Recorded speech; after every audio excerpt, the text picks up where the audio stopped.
들과 즐거운 시간으로 함께 보냈습니다. 오늘 말씀을 나누기에 앞서 제가 지난달에 처음으로 금요 예배 말씀을 전했었죠. 제가 금요 기도회를 마치고 집에 가던 길에 운전하면서 집에 가던 길에 유튜브 영상이 일찍이 올라와서 제가 어떻게 했나 모니터링을 하면서 집으로 갔었습니다. 그런데 영상을 보면서 뭔가 조금 이상한 걸 발견했어요. 뭐냐면 제가 말 속도가 조금 빠르다라는 걸 좀 알게 됐습니다. 저는 유튜브 영상 속도가 잘못된 줄 알고 잠깐 정지해서 설정창을 들어가서 막 눌렀는데 그게 아니었고 제가 말 속도가 좀 빠르다라는 걸 알게 되었습니다. 그래서 오늘 말씀을 할 때는 조금은 천천히 더 차분하게 말씀을 전하려고 합니다. 오늘은 나는 어떤 예배를 드리고 있나요? 라는 주제로 함께 말씀을 보고 나누려고 합니다. 성도 여러분에게 있어서 예배는 무엇입니까? 혹시 예배에 대해서 또 예배가 의미하는 거에 대해서 혹시 생각해 보시거나 고민을 한번 해보신 적 있으신가요? 예배가 무엇일까? 아마 성도님들께서 생각하는 예배의 의미가 다 있을 거라고 생각합니다.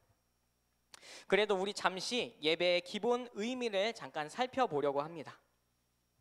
먼저 예배는 히브리어로 여러 가지가 있지만 대표적으로 아바드라고 합니다.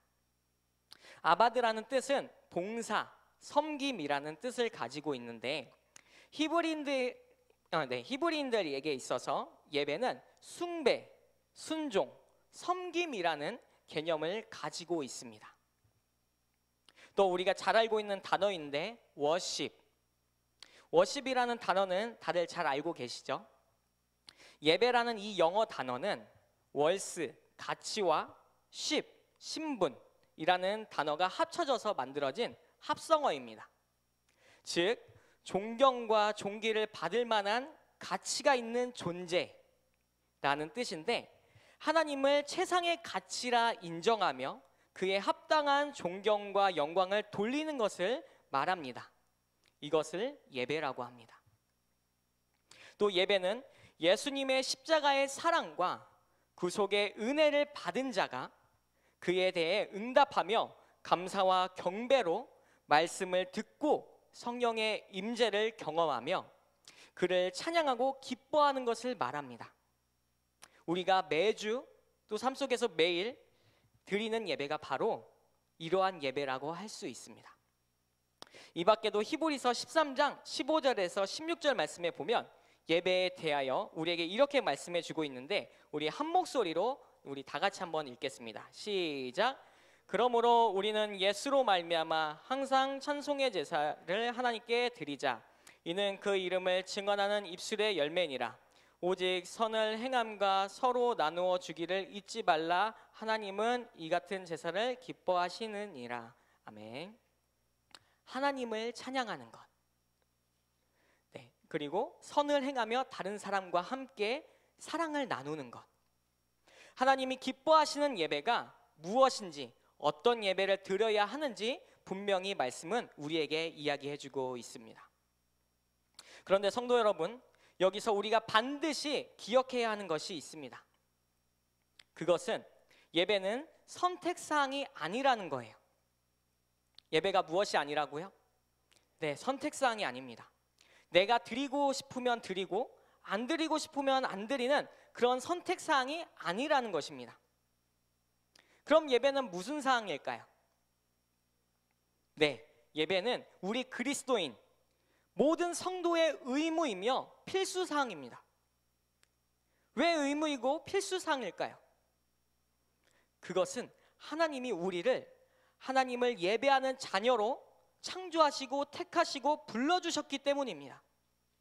그래서 예배는 어떠한 형식적인 행위가 아니라 하나님의 계획 가운데 우리에게 주신 은혜이며 축복입니다. 그렇게 우리는 늘 어디서든지 하나님 앞에 전심을 다하여 예배를 드리고 하나님만 찬양하는 모든 성도가 되었으면 좋겠습니다. 오늘 말씀에 보면요, 북이스라엘에 관한 이야기와 예언에 관한 이야기가 나옵니다. 말씀의 이해를 돕기 위해서 오늘 아모스라는 이 말씀의 이해를 돕기 위해서 이스라엘 당시 배경을 잠깐 설명해 드리려고 합니다. 이스라엘이란 나라는 원래 하나였습니다. 당시 왕은 솔로몬이었는데 그가 왕위 말년에 많은 나라의 아내, 왕후를 두기 시작하면서 그 나라에 가지고 온 각종 우상, 신들을 이스라엘에 드리기 시작합니다. 그러다 보니 하나님을 섬기면서 왕후들이 가져온 우상들도 하나님과 함께 같이 섬기게 됩니다. 그 후에는 하나님의 말씀과 율법도 듣지 않게 되고요. 그의 아버지인 다윗을 본받아 살지도 않게 됩니다. 그래서 하나님께서는 특단의 조치로 아히야라는 선지자를 불러 솔로몬의 아래 직속 신하인 여로보암이라는 자에게 보내어 예언을 전하는데요. 열왕기상 11장 38절 말씀인데 함께 읽어보도록 하겠습니다. 안 되나요? 네, 제가 읽어드리겠습니다. 여로보암에게 이르되 너는 10조각을 가지라. 이스라엘의 하나님 여호와의 말씀이 내가 이 나라를 솔로몬의 손에서 찢어 빼앗아 10지파를 내게 주고 네가 만일 내가 명령한 모든 일에 순종하고 내 길을 행하며 내 눈에 합당한 일을 하며 내 종 다윗이 행한 같이 내 율례와 명령을 지키면 내가 너와 함께 있어 내가 다윗을 위하여 세운 것 같이 너를 위하여 견고한 집을 세우고 이스라엘을 내게 주리라. 이 예언의 말씀으로 인해 이스라엘은 두 개의 나라로 나뉘게 됩니다. 이스라엘 안에 12지파가 있었는데 10지파는 여로보암이 통치하는 북이스라엘이라는 나라가 됐고요. 2지파는 솔로몬의 아들 르호보암이 통치하는 남유다라는 나라로 나뉘게 됩니다. 저희 대한민국이 남과 북으로 나뉘었듯이 이스라엘 또한 남과 북으로 나뉘게 됩니다. 시간이 흘러 왕위를 자신들의 자녀 또 자녀의 자녀 손주에게 물려주면서 남유다는 우시야라는 왕이 들어섰고요. 북이스라엘은 여로보암 2세라는 왕이 통치하게 됩니다. 나라는 비록 두 나라로 갈라졌지만 하나님께서는 늘 애통하는 마음으로 또 사랑하는 마음으로 이 두 이스라엘을 늘 돌보고 계셨습니다. 그리고 오늘 말씀에 아모스라는 인물이 나옵니다. 혹시 아모스라는 인물에 대해서 여러분 잘 알고 계신가요? 조금은 익숙하지 않고 생소하기도 한 몇몇 선지자 중에 한 선지자입니다. 이름 아모스, 뜻은 짐을 짊어지다 라는 뜻을 가지고 있고요. 직업은 농업과 목축업을 하는 사람인데 쉽게 설명해서 양을 치며 뽕나무라는 나무의 열매를 재배하여 장사했던 아주 지극히 평범한 인물이었습니다. 그가 사는 곳은 남유다 베들레헴 아래에 있는 드고아라는 시골 마을에 살았고요. 선지자였지만 어디서 선지자 정식 교육을 받았거나 선지자 집안의 자녀도 아니었습니다. 오늘날로 말하면 기독교 집안도 아니었고 신학대학교나 이런 데서 정식 과정을 밟은 공부도 한 인물이 아니었습니다. 하지만 하나님께서 그를 부르셔서 죄로 가득 차 있는 북이스라엘로 파송을 보내십니다. 당시 북이스라엘은 아까 위에서 이야기했듯이 여로보암 2세가 통치를 했는데 북이스라엘은 엄청난 부유와 경제 발전과 평화와 번영의 시기에 있었습니다. 무역이 활발했고 모두가 잘 살아서 종교적으로도 아주 풍성했어요.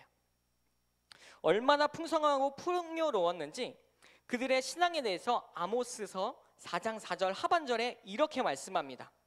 뭐라고 말씀하는지 제가 읽어드리겠습니다. 아침마다 희생을 3일마다 너희 11조를 드리며, 일주일에 한 번 내는 11조를 하나님께 3일마다 한 번씩 드렸다라는 것입니다. 또 감사의 제물도 드렸고요. 그에 자발적으로 바치는 제물도 있었다고 합니다. 당시 북이스라엘이 얼마나 풍요로웠는지, 그래서 종교적으로도 얼마나 열심을 낼 수 있었는지 여러분 조금은 이해되시겠죠? 그런데 너무 풍요로웠던 걸까요? 풍요롭게 잘 먹고 잘 살다 보니까 평화와 번영에 안주하여 죄를 짓기 시작합니다. 아모스서 2장 6절에서 8절, 북이스라엘의 백성들이 죄였던 죄를 아모스가 하나하나 고발한 내용인데 우리 함께 읽어보겠습니다. 읽겠습니다. 시작.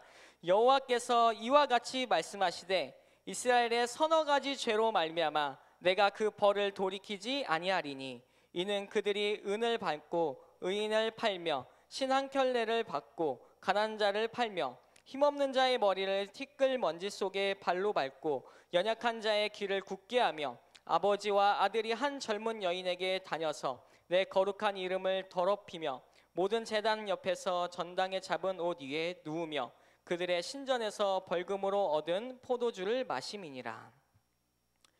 이 말씀은 어떤 내용인 것 같나요? 말씀처럼 북이스라엘 백성들은 뇌물을 주어 사람을 사기도 하고 팔기도 하며 탐심과 욕심 때문에 가난한 자들을 업신이 여기며 학대하고 무시했습니다. 또한 겸손하고 온유한 자들의 말과 행동을 악의적으로 진실과 다르게 해석하며 말하기도 했고요.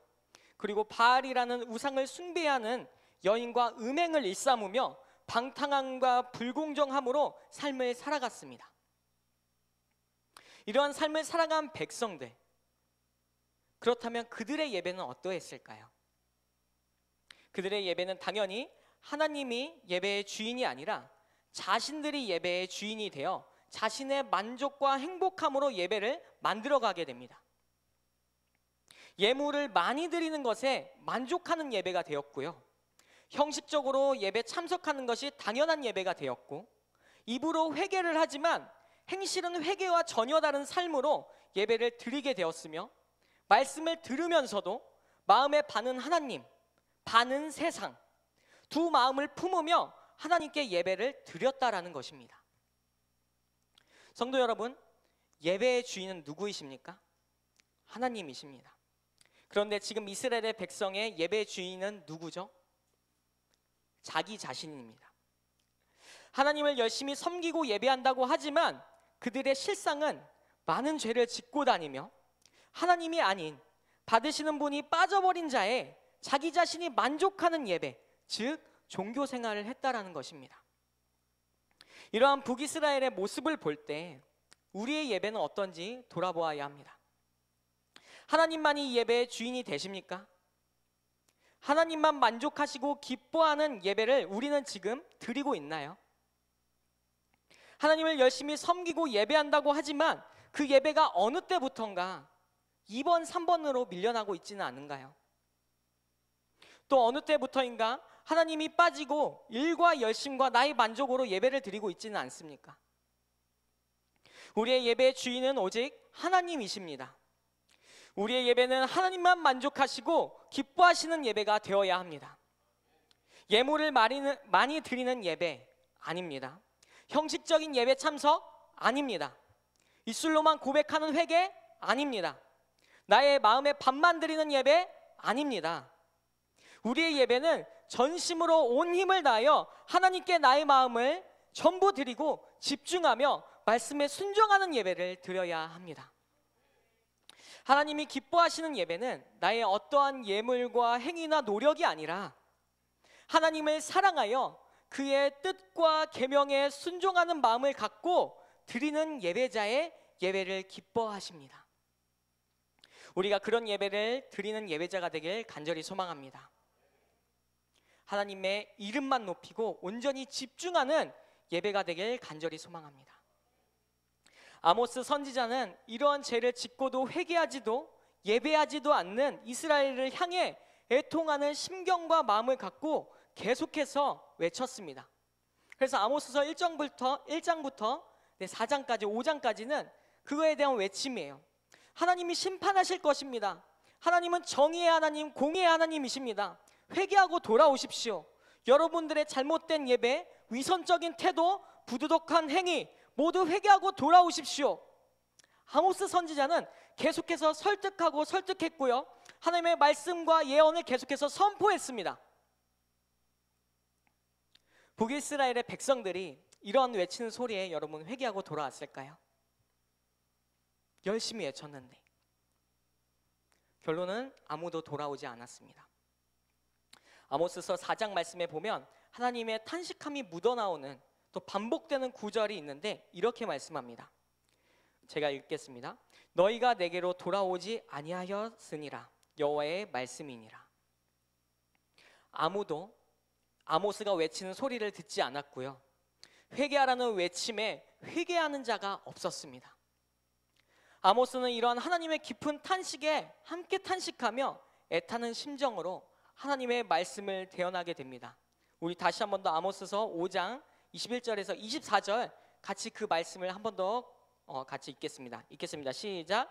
내가 너희 절기들을 미워하여 멸시하며 너희 성회들을 기뻐하지 아니하나니 너희가 내게 번제나 소제를 드릴지라도 내가 받지 아니할 것이요 너희의 살찐 희생의 화목제도 내가 돌아보지 아니하리라. 내 노랫소리를 내 앞에서 그칠지어다. 네 비파소리도 내가 듣지 아니하리라. 오직 정의를 물같이 공의를 마르지 않는 강같이 흐르게 할지어다. 아멘. 우리말 성경으로 번역하여 읽으면 이렇습니다. 제가 한 번 더 읽어드리겠습니다. 나는 너희의 종교적 행사를 싫어하고 경멸하며 너희 모임을 기뻐하지 않는다.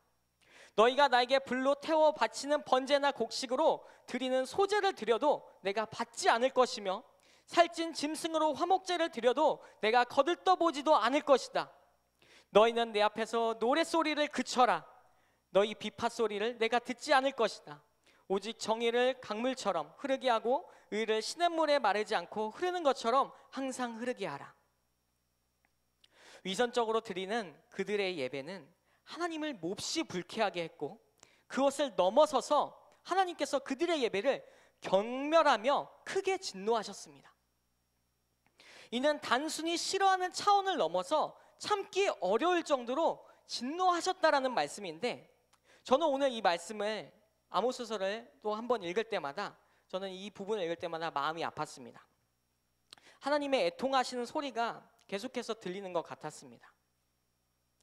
북이스라엘의 백성들은 하나님께 예배한다고 예루살렘에서 드리는 예배, 안식일, 무교절, 맥추절, 오순절 등등 모세 율법에 기록된 의식들을 똑같이 준수하여 예배를 지켰고 예배를 했습니다. 또 북이스라엘의 백성들은 예배를 위해 공식적인 모임도 가졌고요, 북이스라엘 백성들은 하나님께 영광을 돌린다고 번제도 드렸고 소제와 화목제도 드렸습니다. 그리고 성전에 음악이 필요하여 노래도 부르며 비파도 열심히 연주했습니다. 그러나 하나님께서 그들의 절기를 미워하며 경멸한다 말씀하십니다. 그들이 드리는 희생의 제사도 받지 않는다 말씀하십니다. 노래도 부르지 말고 그들의 찬양도 받지 않겠다 말씀하십니다. 왜요? 왜 예배를 안 받으시는 거죠? 최선을 다해서 아주 좋은 것과 좋은 환경을 만들어서 이 예배를 드린다는데 왜 하나님께서 예배를 안 받는다고 말씀하시는 것일까요?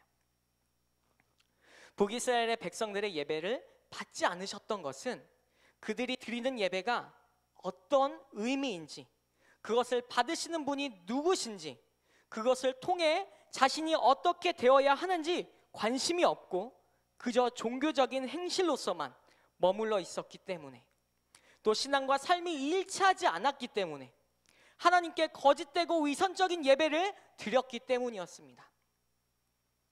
감사의 제사를 드리지만 그들의 예배에는 감사하는 마음이 없었고요, 화목제를 드리지만 하나님과 친밀한 교제하려는 마음이 없었고, 속죄를 드리지만 자신의 잘못을 돌이켜보지도 않았고 하나님을 향한 온전한 마음이 없었습니다. 늘 겉으로 보여지는 형식과 화려한 예배만 있을 뿐 그들의 마음에는 하나님이 없었습니다. 그들의 찬양은 찬양이 아니라 노래의 시간이었고 음악을 감상하는 시간이었습니다.